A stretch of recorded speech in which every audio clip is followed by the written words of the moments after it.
Hello guys, আমাদের প্রথম ব্লগে আপনাদের স্বাগতম।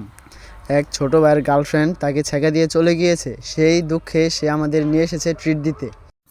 ট্রিট হিসাবে সে এখন ঝালমুড়ি খাওয়াবে না ফুচকা খাওয়াবে তা নিয়ে আলোচনা চলতেছিল। তার মধ্যে একজন চুল ঠিক করা নিয়ে ব্যস্ত ছিল। সে বলতেছিল এই স্টাইলে নাকি তাকে অনেক সুন্দর দেখায়, সেজন্য চুল এমন করে দেখাচ্ছিল আমাদেরকে। এখন আমরা অধীর আগ্রহে বসে আছি সেই ফুচকার জন্য। কখন বলতে বলতে আমাদের মাঝে ফুচকা চলে এসেছে। দেখেন কি মজা করে তারা খাচ্ছে ফুচকা টক দিয়ে। ওদের কাছে নাকি ফুচকা সেই লেগেছে, কিন্তু ঝাল একটু কম হয়েছে, সেটা নিয়ে দোকানদারের সাথে তর্ক বিতর্ক করতেছিল। তারা ফুচকা পেয়ে গরুর মতো খাচ্ছে, দেখেন একটার পর একটা শুধু মুখে দিয়েই যাচ্ছে, থামার কোনো নাম নিচ্ছে না।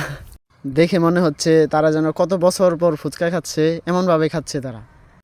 দেখেন এখন ফুচকা খাওয়ার জন্য সে এমন বড় করে হা করছে, মনে হচ্ছে যেন একটা আস্ত গরু তার মুখ দিয়ে ঢুকবে আর বের হবে। তো আজকে খাওয়া খাওয়ার মাঝখান দিয়েই আমাদের এই মিনি ব্লগটি শেষ করলাম।